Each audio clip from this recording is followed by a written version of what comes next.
Good morning, sunshine. Today is week 2 of Mermay, so I'm going to be doing a 3 marker challenge. I already have my sketch done. I only have my colors left to pick. I put all my Prismacolor markers in this big tub, and now I'm going to be blindly picking.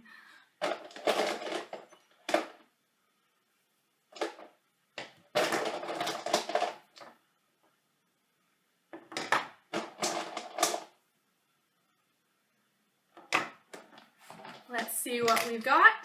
We've got crimson red, goldenrod, and Spanish orange. All warm colors. This is going to be interesting.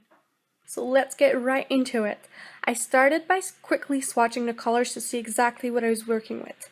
After that, I used a scrap of paper to try layering the colors together, and I tried to see exactly how I was going to use them in my piece. The goldenrod color I initially thought would be a great asset because I thought I could blend it with the yellow and blend it with the red, but turns out that didn't really work out. If I tried to use the yellow with the golden totally overpowered it and the yellow disappeared completely, and if I tried to use the goldenrod with the red would completely overpower the goldenrod and it would disappear completely. I tried to get a darker shade of red by using the golden on top. That didn't work out. I eventually chose to just dive in and let the process determine what was going to happen with the piece, and that turned out to be a better option than doing thumbnails. I'm using marker paper I got from my university bookstore.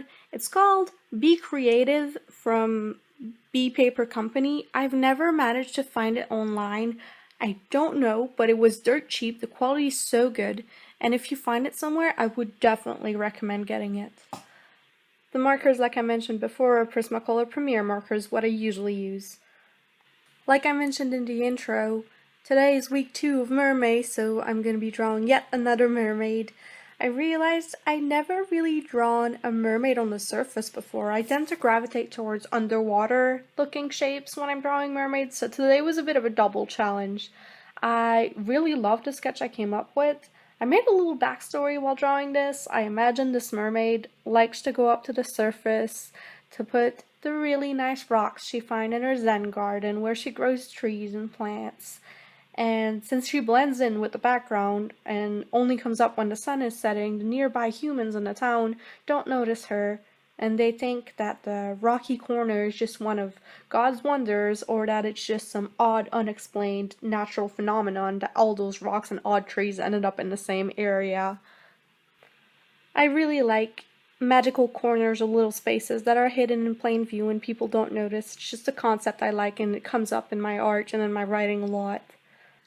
As far as the 3 marker challenge aspect of today's video went, I'm really happy I got the colors I did.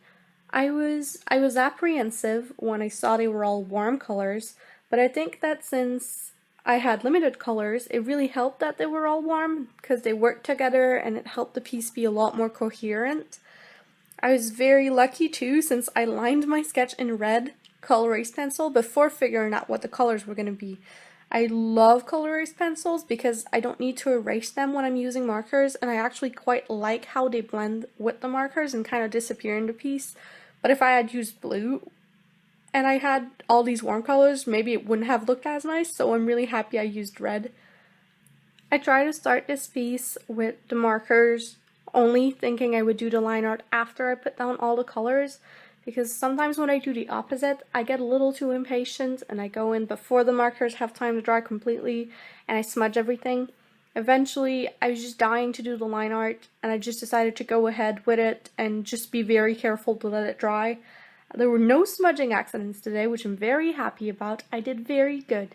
My hand was, however, a little shaky when I was lining the hair. I should have lined other parts before to warm up a little. I think it's in part also because of the marker papers, because marker paper is so smooth, there's no texture, and my hand just kind of glides, which I have a little of an issue with. One thing I ended up really liking that I didn't think I would like is the goldenrod for her skin. I was scared initially because I tend to think that darker colors for skin and lighter colors for hair don't go well together. It just doesn't feel natural to me. So I was a bit scared, but I ended up really liking, I don't know, her skin just has a glow. It looks really nice. You could see I blended a bit of red where the shoulders are, fingers, ears, cheeks, just to give her a bit more life into it and also to separate the hair from the skin. If there's one thing I do not like about this piece, it would maybe be the fact that there isn't much contrast between the character and the background. I tried as much as I could to separate them. I also added white gel pen near the end to try to accentuate the difference and really differentiate between the character and the background.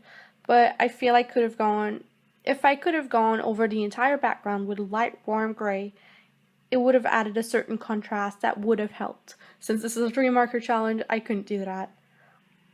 All in all, I'm very happy with this piece. I think my mermaid looks gorgeous, and I did all I could with the materials I had. Thank you so much for watching. If you like this video, please don't forget to like and subscribe. I post art videos every Friday. I'm going to be posting 2 more mermaids for Mermay, so stay tuned for that. Bye!